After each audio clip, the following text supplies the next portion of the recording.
Greetings and bienvenue, Midnight Crew. Thank you for returning to this broadcast. And welcome to new viewers joining us for the first time. If you like a video, then feel free to subscribe. I worked in a secret space program. I have a lot to say, so please bear with me. It will become clear that what I have to say is of utmost importance to everyone on this planet. I will take questions after I put my ideas down, and I will try to answer all questions fully. When I graduated HS in 2011 and knew I wanted to study computer science, electrical engineering, and physics, I also thought a lot about continuing a military legacy in my family. My older brother, Dad, and his dad were all enlisted. My highest grades were in these areas. My school was lucky to have a computer science course before it was as common as it is now. But I never struggled in school in general. I was enrolled in JROTC for a short time and was recognized for leadership with various accolades. This put me on the path to a military education, and even though I was unsure about a military career, this path was inviting and already open. Immediately after graduation, I went into the United States Air Force Academy for Physics and eventually graduated with a major in aeronautical engineering. I was in the top 5% of the class, made Dean's List, with most of my projects involving satellite design and space operations research.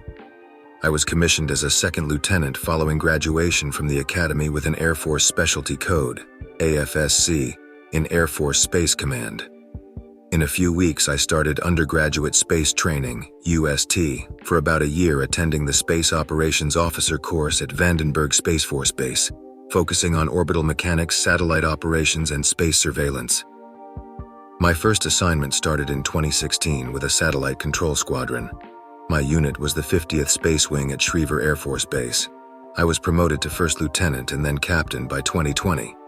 There I contributed to the Space Fence program and assisted with development on the X-37 vehicle series.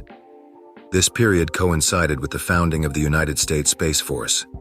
With this, the USAF Space Command structure shifted to the Space Control Squadron organization.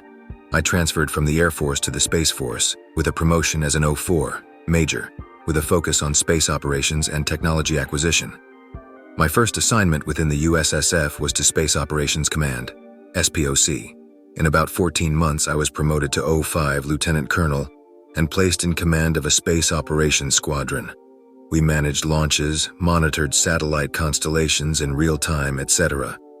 One of the first major operations we did was to monitor China's ongoing Taigong assembly launches.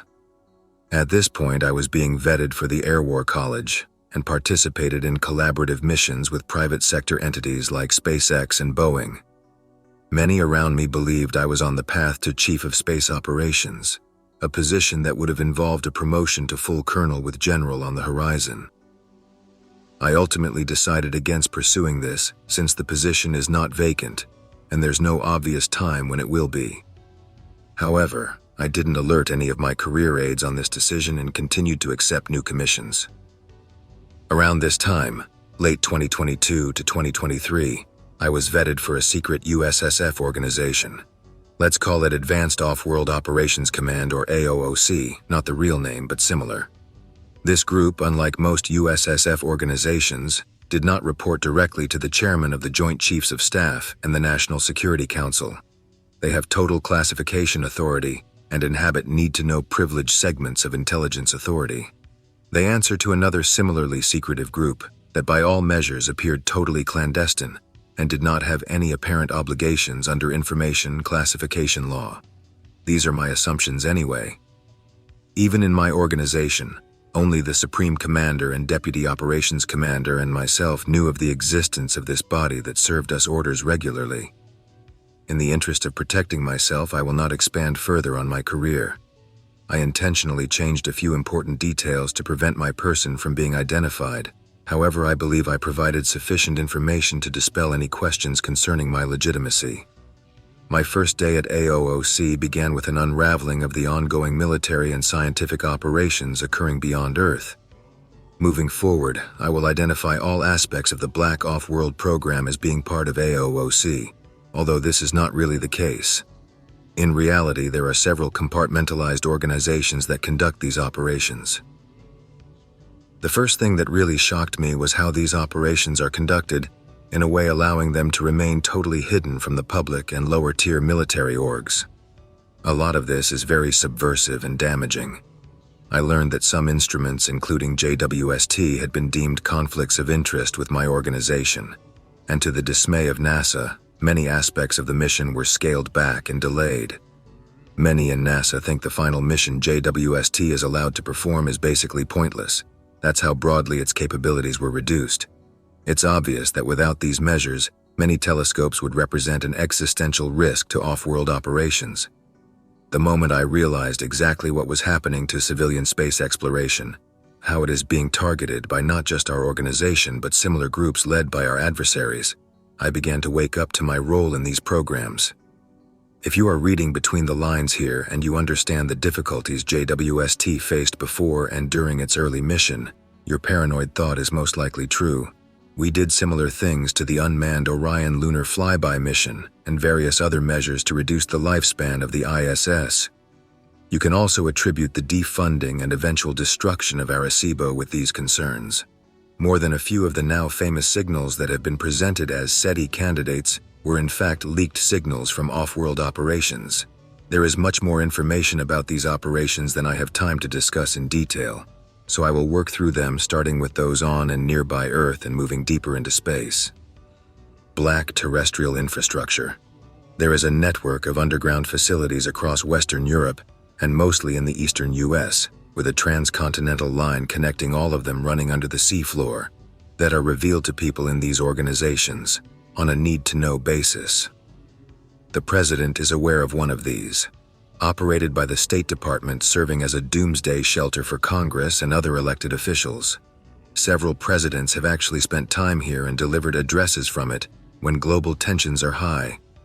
During the first 4 weeks of the Ukraine invasion, these facilities were more heavily used than any other time in the last few decades.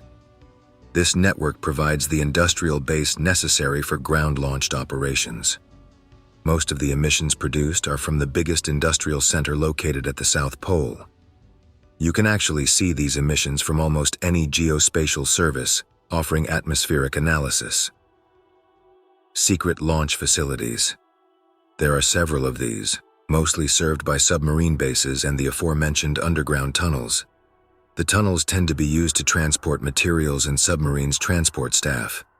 The largest and oldest facility is located on the South Pole with several independent launch pads that are used seasonally depending on ice conditions.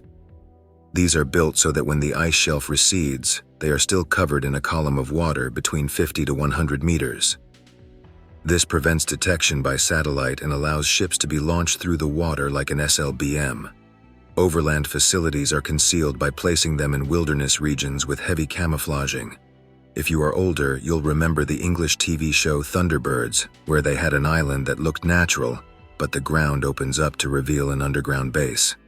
These facilities are very impressive and well protected. Launches take place in coordination with SpaceX launches to add plausible deniability if the vehicles are spotted by amateurs. Division 1. LEO High Orbits OBO LEO. Due to the density of private satellites in LEO, there is little interest in maintaining advanced platforms here. There are a few satellites concealed as civilian with various sensors for detecting/monitoring underground facilities. High Orbits. This is where a constellation of platforms known as the Orbital Defense Perimeter, ODP, operates. These are unmanned platforms with nuclear-pumped directed energy weapons like the Kasaba howitzers designed for SDI, Star Wars. Ironically, the ODP really has no part in keeping things out of Earth orbit and mostly exists to keep things in. It is very common for these platforms to interdict scientific probes launched by adversary nations and damage them, as well as the obvious role of keeping adversaries from building their own orbital military infrastructure. Some of these installations date back to the early 1970s and have been refitted extensively. Orbital Black Ops. The function of the OBO arm is not dissimilar to the ODP discussed above, but is led by a constant human presence in space instead of being automated. Most of what they do is related to intelligence and management, but they do have several reaction forces that can reach any location in Earth's sphere of influence very quickly. These forces are trained for zero-gravity combat and are deployed to sabotage installations and satellites when a finer touch is needed. As far as I am aware, the OBO sometimes work in conjunction with the CIA and NRO, National Reconnaissance Office, though as mentioned earlier, this is never a two-way stream of accountability or information. Division 2, ASC. Advanced Starship Command, ASC manages commissioning, training, and deployment of officers aboard starships capable of interstellar travel and conducts missions in the outer planets. They are capable of infiltration, combat operations, and rescues in space or on other planets. There are basically two distinct types of ships used by the ASC: Phantoms and Sentries. Their design is identical but scaled to very different sizes. The Phantom ships are between 800 to 1200 meters, and the Sentries are 60 to 80 meters. Without depth perception, they appear identical. Phantoms have the designation OXS and are interstellar capable. The crews are trained for a very long time and develop biological synergy with the vehicles that allow them to function. Theory of operation of the interstellar drive is difficult to explain, even with my physics background. It uses photon adsorption to accelerate photons in a small area and tricks spacetime into thinking this volume is traveling in its own isolated reference frame. The drive produces a lot of photons and absorbs all of them in a circuit of beryllium and mercury. The mercury condenses after absorbing enough photons to pump up its electron shell and releases time-reversed photons back into the drive. Again, the basic theory of operation for this system is a 49-page document and not really digestible in a single sitting. The Sentries lack an interstellar drive and instead operate a cluster of electrogravitic drives that work by coupling with planetary electrical gravitational fields. Most of this is accepted standard model physics. ASC ships have water and solid-state fusion reactors. They carry defensive shields that also function as offensive weapons by employing the time-reversed photon principle. All of these systems are managed by biological wetware systems that are partially conscious and interfaced with computers. Humans can plug into these systems. The biological component either originates with a human, Phantoms, or a seven-armed octopus, Sentries.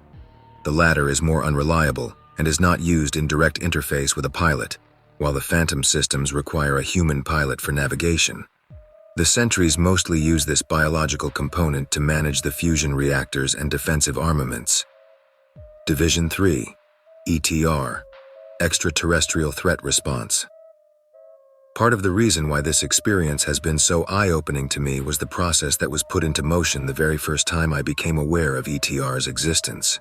When you see that phrase across the top of a document and start digesting the capabilities of this organization and its legacy, it is a daunting thing. The first iteration of the ETR began long before my career or the founding of the Space Force, and is more akin to the legacy of the Air Force. We've had military space capability since the 1950s, and our Earth-bound adversaries have since the 1930s. Anyone would respond to seeing these words with great expectation, if not outright existential terror. I considered the possibility of these organizations not existing at all and being part of a psychological fitness test to see if I would ask too many questions about the secret alien war. It turned out there is no war at all. I'll expand on this later, but I think it's important to say up front how much of this activity in space is actually very similar to the political posturing that occurs on Earth between nations that perceive themselves as empires whose needs transcend all other concerns. This division coordinates first contact protocols, intelligence gathering on extraterrestrial technologies, and if necessary, the deployment of new defensive space assets. They have access to the most destructive weapons in the arsenal, such as antimatter weapons. I will note antimatter weapons have only been tested at a very small scale. Solar flares were used to mask these tests from detection. As I said before, there is no real warfare between humans and extraterrestrials. Warfare implies a political and diplomatic vector that does not exist. This entire issue cannot be summarized by diplomatic, military, or political thinking. There is an ontological disconnect that humans have when they try to understand extraterrestrial intelligence across the board. And this is why the mission of the AOOC has not yielded any progress towards understanding extraterrestrial life for its entire history. Humans are still functioning in the paradigm where an extraterrestrial vehicle penetrating our personal space is instant grounds to react with military capability. These beings do not see space we inhabit as human, since they do not have a sense of a species' right to lay claim to what is nature. They absolutely comprehend we are territorial, but they simply don't see that as a good reason for respecting our boundaries when they operate on another level of laws that place the order of the universe above their ambitions. It's the same reason why they continue to operate around Earth peacefully, while we attack them in self-defense. They have accepted a paradigm where the cost of losing a single purpose-designed probe to our overzealous military is infinitesimal compared to their capability and wisdom. We are taking a bucket of water out of the ocean to punish that ocean for getting us wet. That's how I see it anyway. There has never been loss of life or property as a result of confrontations with entities beyond Earth. This brings us to the ongoing broader spectrum operations. Some of these involve the OBO and the ASC, Extraterrestrial Research Program.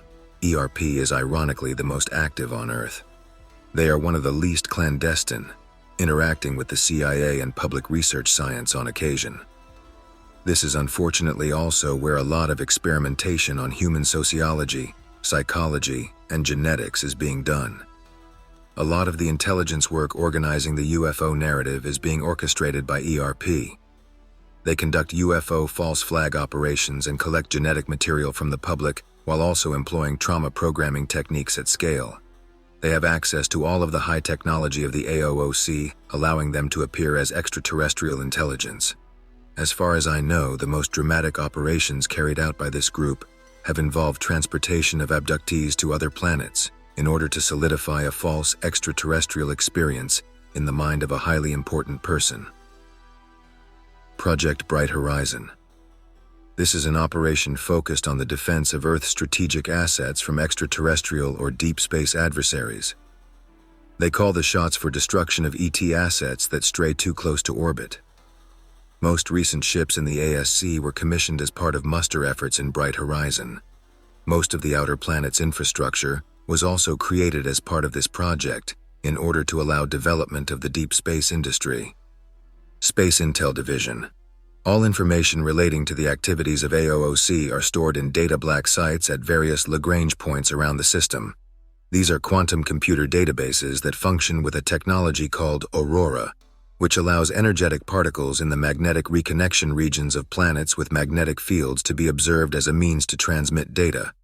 Apparently, there is a natural entanglement effect that we take advantage of. These databases are redundant, so the safest ones at the edge of the system are updating in constant real-time with data feeds set up on Earth. This system forms the backbone of interstellar communication as well, though in practice this has been more difficult. Planetary systems must be magnetically connected to communicate in this way, and only nearby stars have this link. This is incredibly fascinating and quite specific. Do these sites operate as a sort of central hub for directing communications elsewhere? Sort of like some weird quantum magnetic satellite that uses the magnetic field to receive and transmit? The magnetic reconnection regions are perturbed by electromagnetism that focuses at quantum wavelength. Time-reversed focusing allows this to slightly alter particles that are naturally entangled under the complex mechanisms of reconnection. You can pick out these changes in the connection regions of other planets at a distance by looking for them in the right regions of their ionospheres. There are several major off-world installations, with the smallest being manned stations that serve as way stations for interstellar traffic and launches from Earth. The largest of these has just under 200 crew. The Moon has two widely dispersed facilities. On the facing side in the Kepler-Dorsum region, there is a concealed launch complex. This is linked via underground rail lines to a small factory that draws resources from gas and liquid stockpiles occupying several dozen kilometers of lava tubes. There have been occasions when weather conditions have been manipulated to reduce visibility of the Moon during high-tempo operations. On the dark side, there is a smaller legacy base built in the early 1970s. This site is no longer active and mostly serves to protect abandoned facilities left by the Soviets. It's possible other nations or older groups have similarly decrepit bases there, though I never confirmed this. There are a few other infrastructure features on the Moon. A network of numerous, several million small CubeSats that provide real-time monitoring of the Moon at centimeter resolutions. There are also long tethers that sit in orbit and use electrogravitic effects to spin and change altitude.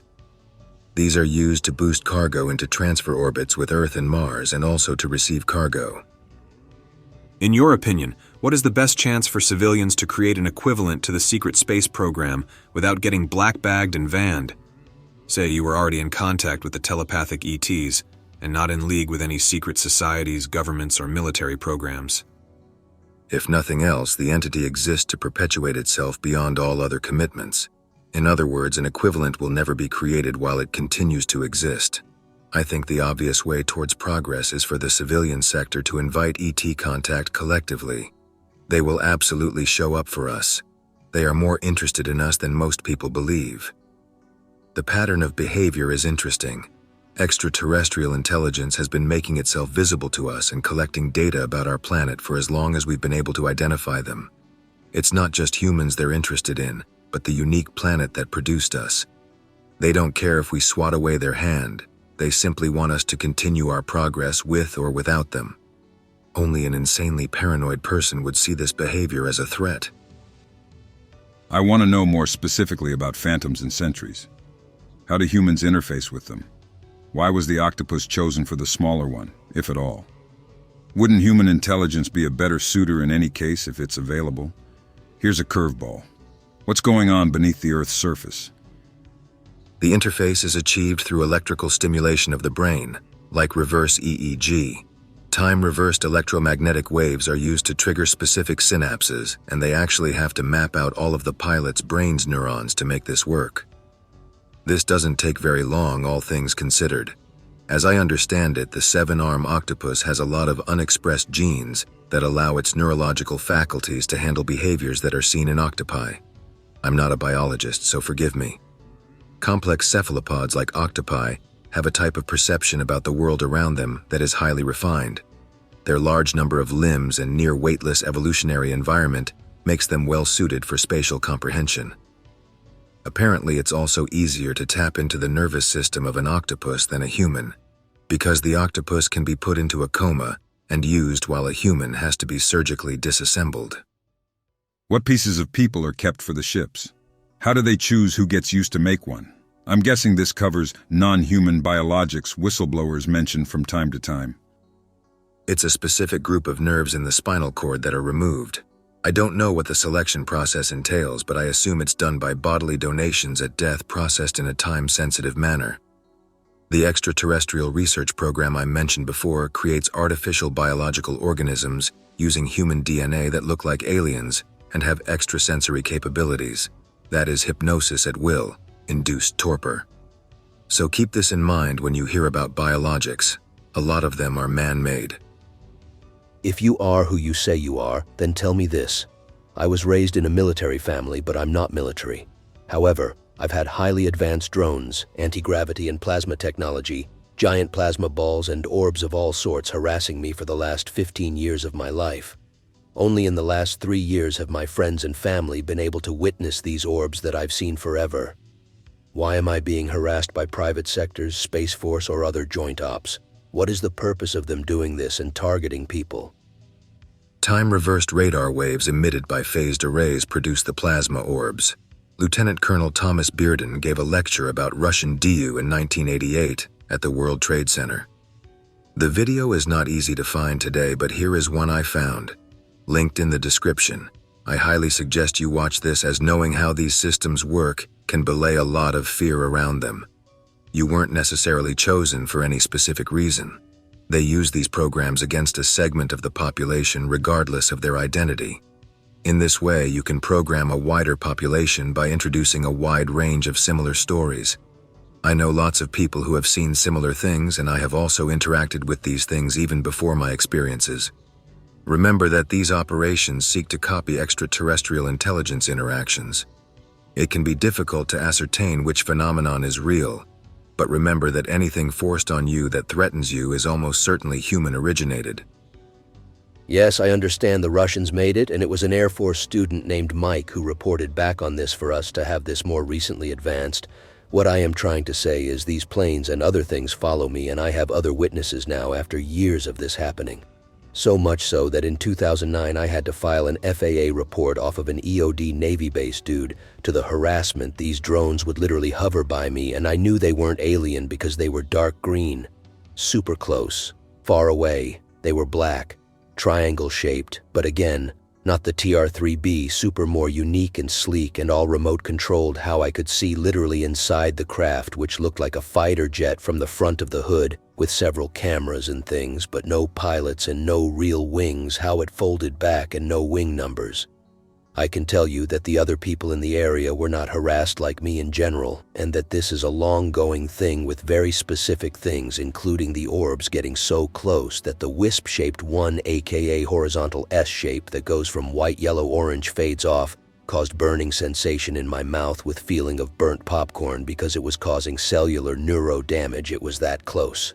I am so close to these orbs that they are hundreds of not thousands of tiny small laser lights that rotate in a spiraling staircase motion. I have moved several times, and at first it was just near military bases. However, over the years it has been off of military bases in several different states. That is very extensive to do to someone. How can anyone have that kind of tracking to use that much on one individual for a very long period of time is my question. Can you explain that?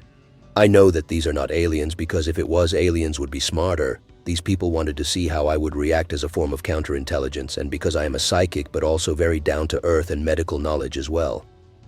If you are psychic, you put out a signature that attracts certain systems. Human or ET intelligence originated. This is also how you send a signal for contact. If you are equipped to transmit, that means someone is always listening and waiting for you to give the go code. People who are harassed long-term are typically being monitored because they have a high likelihood of having disproportionate effects on causality. I don't mean this as a veiled metaphor, but in the literal sense of you are a live wire. ET intelligence watch live wires. Agencies know this and want to intercept ET intelligence if and when they come to interact or observe. It's hard to judge exactly what the thought process is when you are living in this situation, that I understand. Regarding that last part, do you have any commentary on how ET intelligence interacts with us non-locally? I've taken my mindfulness practice and at times attempt to use it to engage in non-judgmental, non-local communication. Typically, I will just send out positive intent, feelings of love and compassion, golden light, greetings, and I feel like since I've done this, I've experienced incidences of psychic perception. One time I had a dream I was with a detachment of soldiers. We were on a spacecraft and in front of us a large sliding bulkhead. We were all equipped with advanced body armor spacesuits with visors and some form of advanced rifle weapon.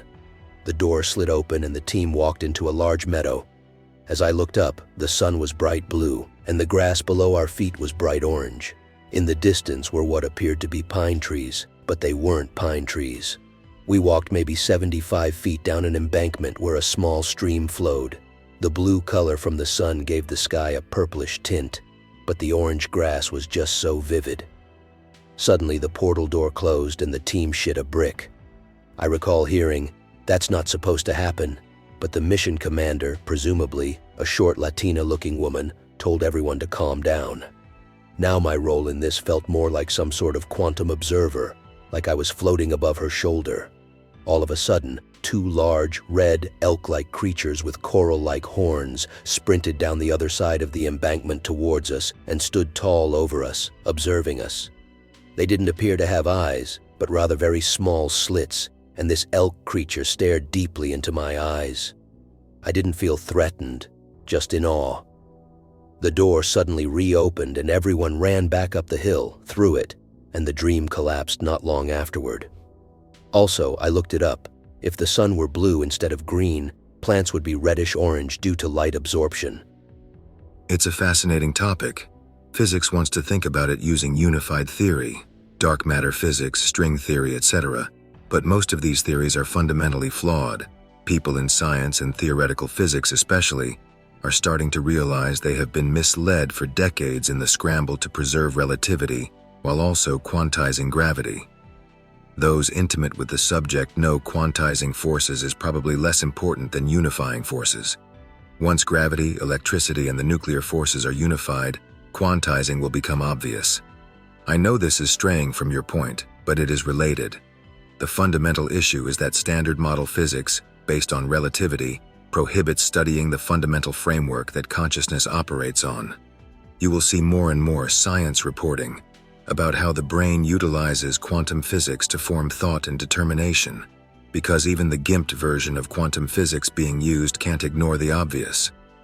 All points in time and space are fundamentally connected, and these connections are interpreted by consciousness.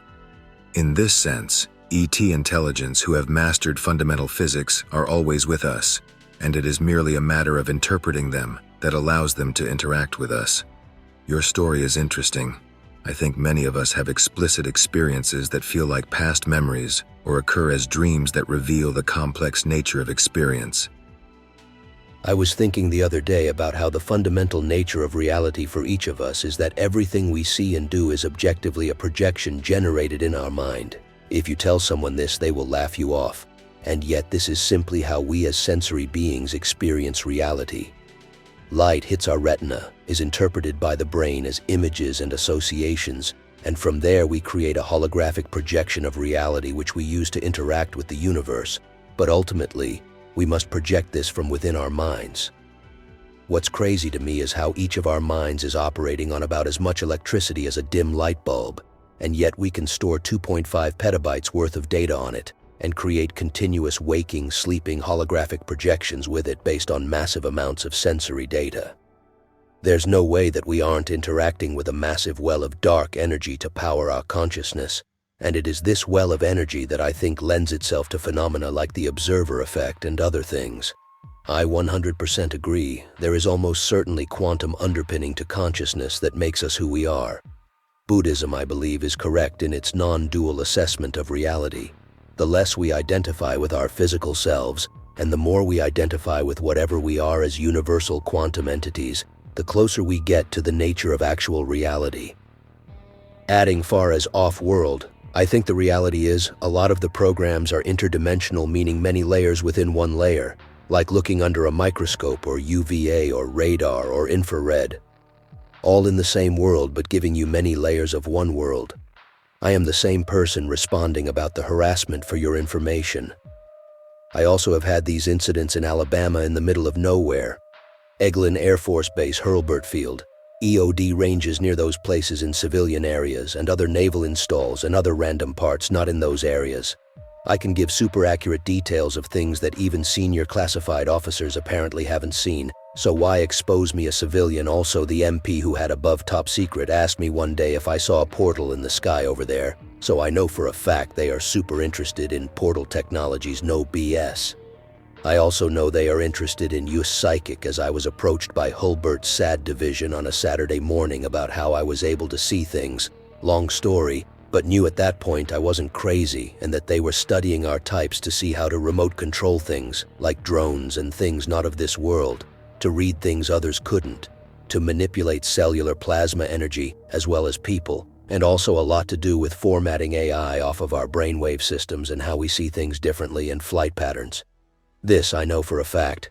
I wasn't scared like most people. It's how I got that one person fired from their job and sent back to Georgia, and also filed an FAA report where the harassment stopped.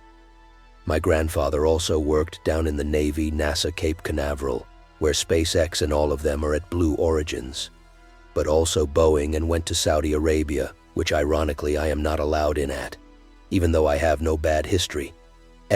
Yeah, I don't understand all of it, but I am building a picture. Less aliens, more to be bad humans doing bad things with technology that they classify as non-lethal weapons, but do everything but kill you, evil. As far as the lower military organizations, I believe you are hiding in plain sight. And just as I always told everyone, because you have clearance does not mean you know more. What I found is that some people with the most information are unimportant people on the hierarchy list. But humans make fake hierarchy with their job roles and titles. It really doesn't exist. It seems to also be a spiritual thing for those who wish to learn and know and invent more. I also knew it was military, with these people always harassing me around 9 to 11 at night, as aliens don't have strict schedules. People bored on their night shifts. They are also interested in dreamwaves and tech there. Some movies hint at it, but really still doesn't do it justice, just like time traveling misses a lot and seems to go past a point of understanding. As far as underground eastern US and Florida, again, I have seen several underground facilities so much that I was approached again by an MP who said if I went in one direction in forest to far off of beaten path, I would get, quote, scooped up and shot on sight and the lasered back into place and have to sign an NDA. That really happened.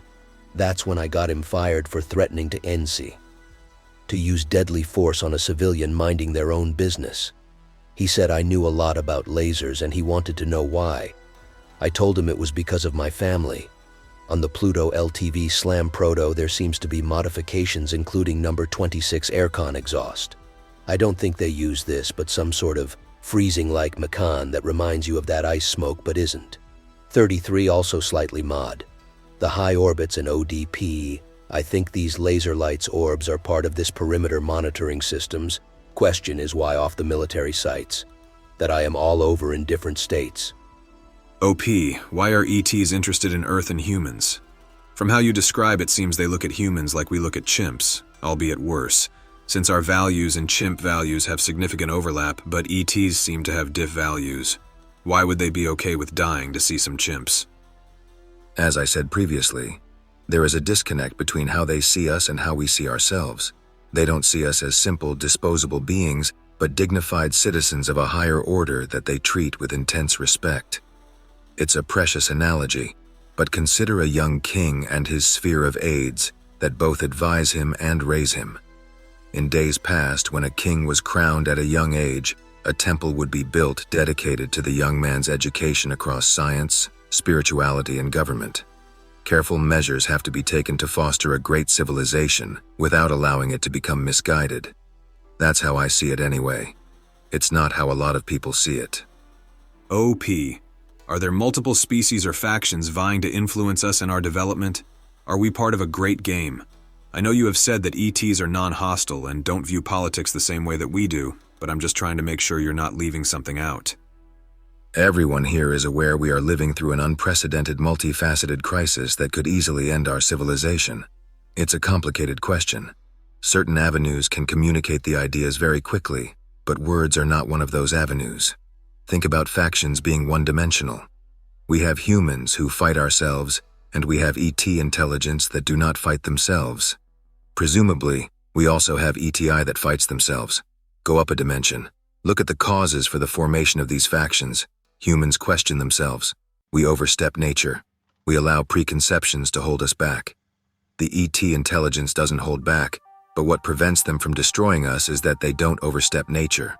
We can assume any other ET intelligence that still acts like humans are still on their planet duking it out, and aren't visiting us in important numbers, considering how huge time is for beings like humans. That's the second dimension. The ideas that are put are in our factional categories. Go another dimension up. The number was arbitrary to start with, and you have an order. Laws of nature that say civilizations that struggle with understanding their place in nature will never endanger other civilizations. And those who achieve true understanding of technology and do not overstep nature naturally become supporters of those lesser civilizations of future promise. I have a bit to add about Halifron atlanticus, the seven-arm octopus. What I read is that they are nocturnal hunters with low-drag bodies who spend most of their time in totally black environments with zero visual stimuli. They create complex mental maps of environments to navigate. They also get to be quite large, in excess of 150 pounds. Human skin has a lot of nerves for detecting varying levels of pressure and temperature. Halifron atlanticus has nerves for detecting not just feeling, but precise position of the limbs and also chemical properties of the water. The neural pathways provided by all of these adaptations allow much easier integration with the sensors used on spacecraft. OP, if we have interstellar travel, are there human colonies out there? We have built minor settlements on other worlds without an effort to terraform them. Deduction says we have most likely integrated into alien societies. No, we have not colonized other planets in the literal sense of a concerted effort to fully populate a world. Perhaps our ancestors did, I don't know. We absolutely have stations and infrastructure around other stars, but due to the compartmentalization of these operations, probably only one or two people actually know how far we've gone and how well developed our empire is. It's tragic what they've done to our interstellar ambition. LARP or not, this is an enjoyable read. Plus, the main thing that makes it all have validity for me is the timeline. If Moon was landed on in the 60s and Lockheed SR-71 is 50s tech, then it would make sense much more has happened since then. Plus, I remember reading Japanese moon landing probe botched by some weird mistake error, and reading often India and other nations' probes misfunctioning, as OP said above. A lot of it has some whiff of something to it. OP, why are ETs interested in humans? I already touched on the ontological reasons. The Savannah researcher hypothesis, a Fermi paradox solution, says aliens don't care about us because we are like ants on the desert prairie being studied by a scientist. The scientist steps on us uncaringly and merely wants to prove his own theories. This approach is not logical and underscores the inherent flaws of the entire methodology behind the Fermi paradox. Aliens do not see us as ants just because we are less advanced. They have the ability to self-reflect. They can see we are younger versions of themselves with our problems that still need to be sorted out. Once you understand this basic level of compassion is in fact mandatory for a civilization to sustainably spread across multiple stars, it becomes apparent there is a basic precedent for good relations between interstellar cultures. Everyone else is doomed to the devices found in nature that must be respected before interstellar travel is possible. OP, this is a bit before your time, but in the 1990s, a contactee abductee named Alex Collier was rather famous for relaying what he had been shown and taught by the Andromedans. He claimed, among many things, that 1. They were in command of the Galactic Federation. 2. They have a large mothership parked in our solar system to watch over us. 3. This federation basically amounted to them. The Pleiadians, the Lyrans, and a couple other races vs. the Dracos. 4. In 1996, they stopped the Dracos from starting a war with humans in which they intended to wipe most of us out and claim Earth for themselves. Nowadays, no one talks about the Federation. The Andromedans and artistic depictions of them from channelers seem to vary rather widely. Can you tell us if you know anything about them and the Federation? I am very suspicious of the entire Federation narrative as I understand it. We are not briefed on anything like this, which tells me it was part of a public-facing narrative that stretched the truth at best.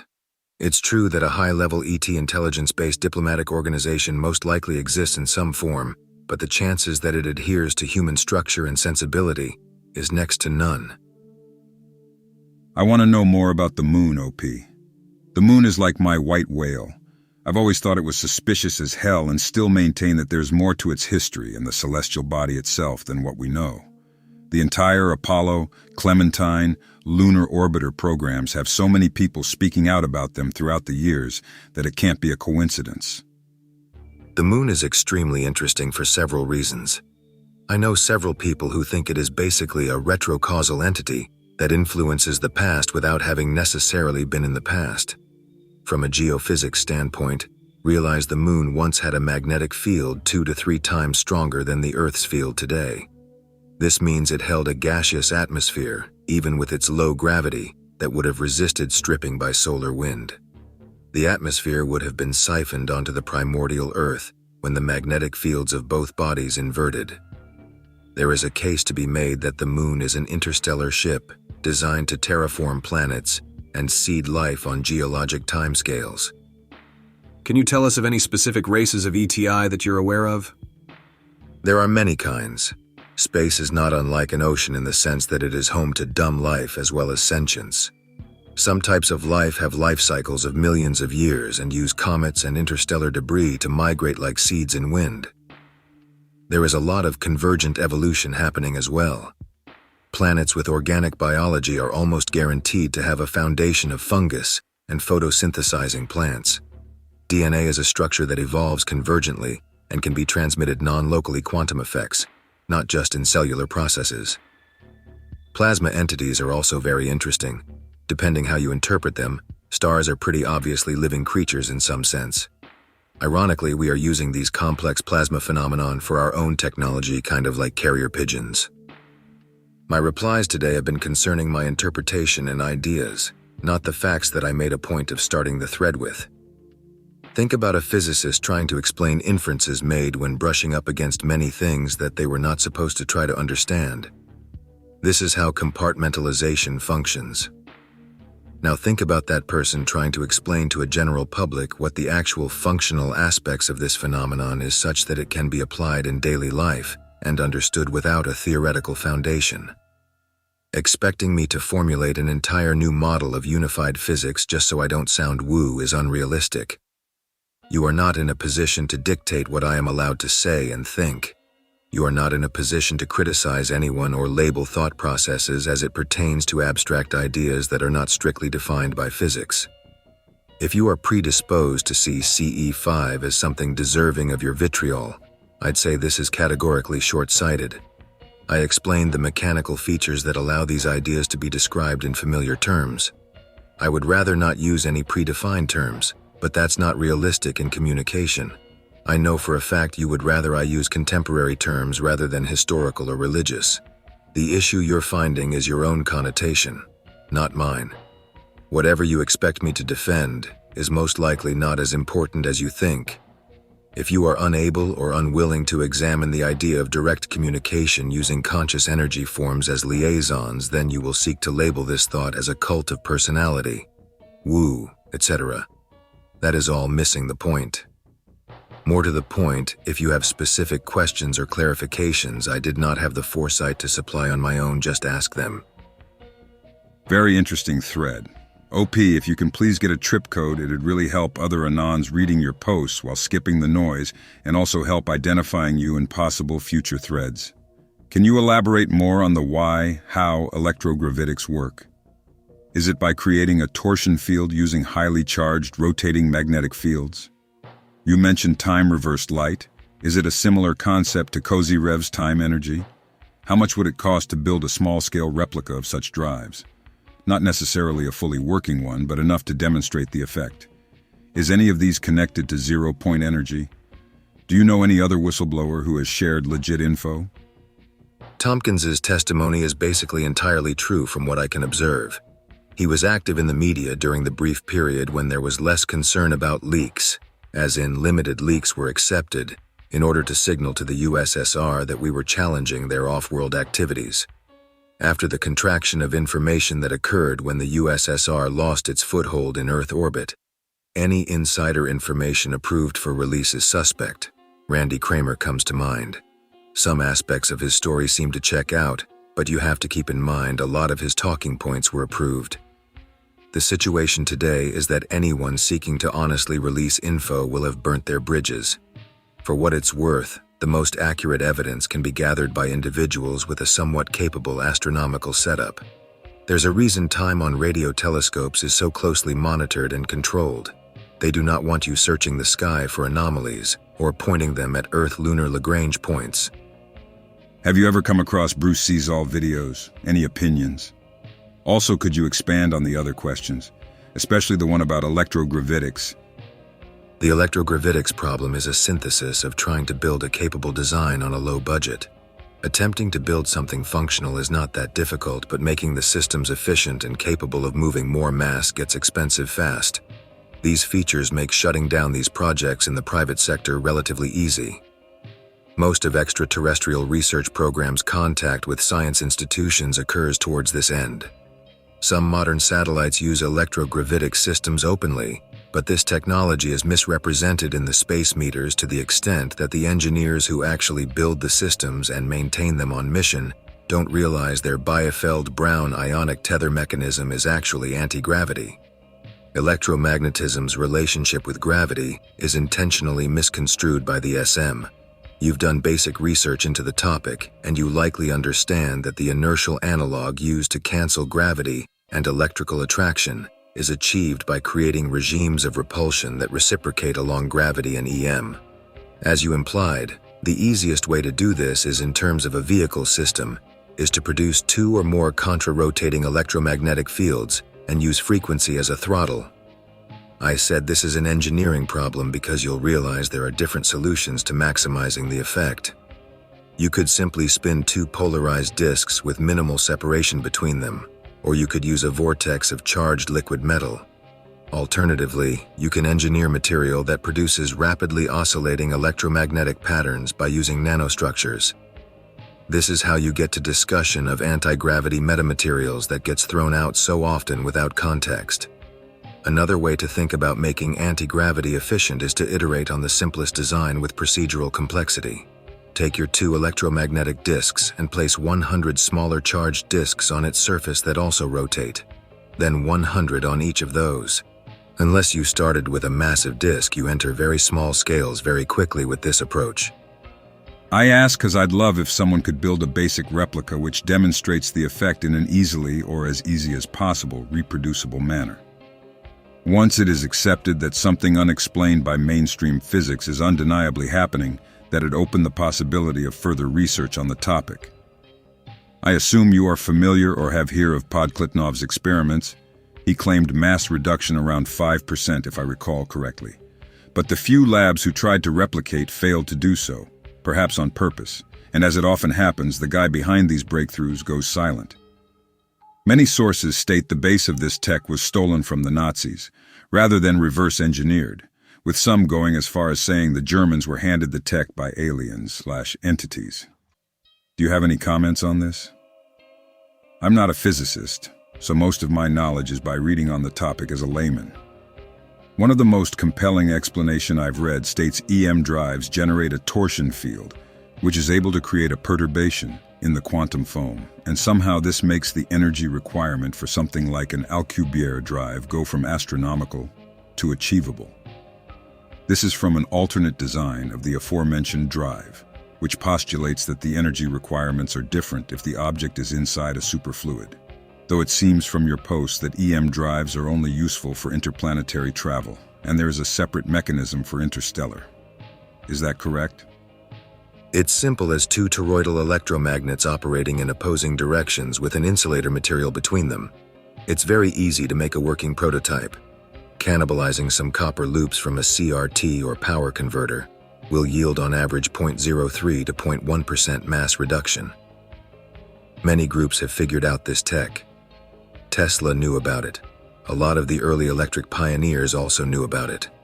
Obviously, the Germans, Russians, and Americans were very interested in competing for the intellectual resources that could apply this technology. I am aware there were Russian and German vehicles built in the war and post-war period, probably based on interwar testing or even earlier. I doubt anyone but the US and Soviets actually managed to establish an off-world presence that was able to sustain itself. The anti-gravity systems I've been discussing work by exploiting extant magnetic and electric fields, so they don't really need to exploit quantum energy, though you are technically doing this by manipulating gravity. The interstellar drives, on the other hand, reach into the quantum scale by time-reversing light to manipulate gravity into a local field. The end result is similar to the Alcubierre, though the mechanisms differ. I will share my story for the first time here and now. When I was 14, I had the most traumatic experience of my life. I will never forget it. I was living in a suburb of Minneapolis at the time.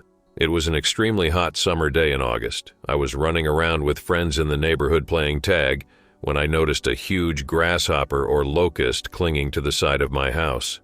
I was an odd teen. I used to capture insects and do experiments on them, so you can understand how excited I was to see such a big insect within my grasp. I captured the thing and remember thinking it's strange how it didn't struggle in my hands. It was super chill even when I threw it in the bathroom sink I had filled with water. I grabbed my notepad to take notes and a bunch of household cleaners we had stored in the cupboard below the kitchen sink. I added a bit of bleach or something and things started going crazy. Noted. I added several more chemicals over the next 10 minutes or so until the creature was dead, at which point I threw it in the toilet, flushed, and watched it swirl down the drain until it disappeared. After I had put the chemicals back in their place, I went into my bedroom to place the notepad back in the drawer of my nightstand. The second I entered the room, I saw that damn thing I had just tortured and flushed down the toilet, chilling on my little nightstand. I did a double take and sure enough it was there. I approached slowly to examine the insect. When I grabbed the thing between my index finger and thumb, the weirdest thing happened. Imagine there is a piece of fabric in the palm of your left hand. It represents the fabric of space and time. Now take your right hand and pinch a piece of that fabric between said fingers, and then invert it or pull it inside out so that the bottom of the fabric is now on top. When I grabbed that thing, it was as if all of reality had flipped inside out, though. I was a part of that fabric. The fact that I was an observer only created the illusion that I was separate or outside of what I was perceiving around me. Instantly, I was on my back and paralyzed. Standing over me, one to my left and one to my right, were two very white and taller aliens. Keep in mind, at that point in my life, I had never seen the classic stereotypical image of an alien.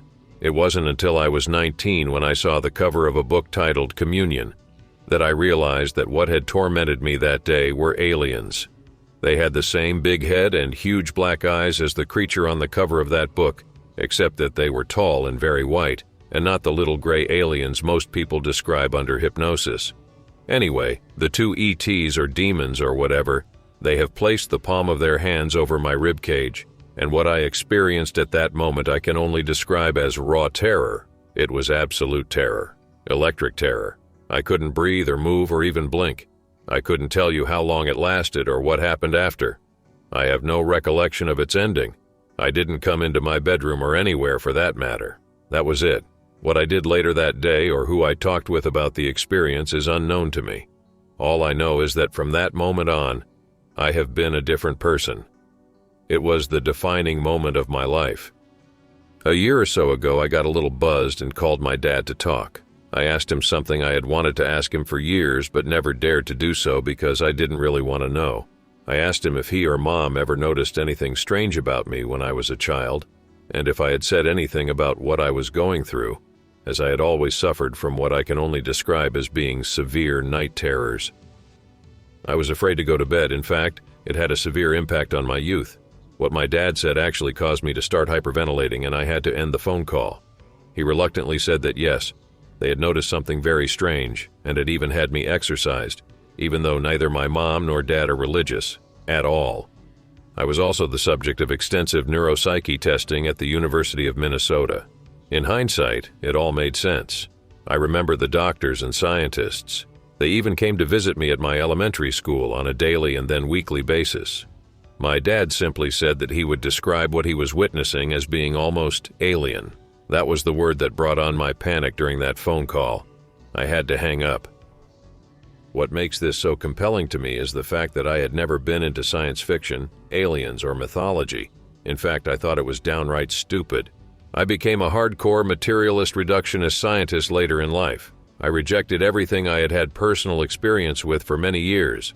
It was as if I was in denial. I was in denial. I am just now trying to reconcile this experience and others of a more supernatural nature.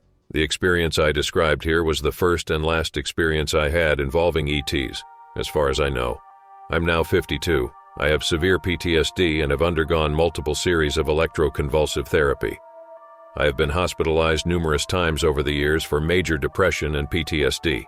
I cannot for the life of me understand why I have PTSD, but I am considering the possibility that there is more going on than I am conscious of. There is something anomalous about me, a quality or ability, if you will, that I have never shared nor will I ever share.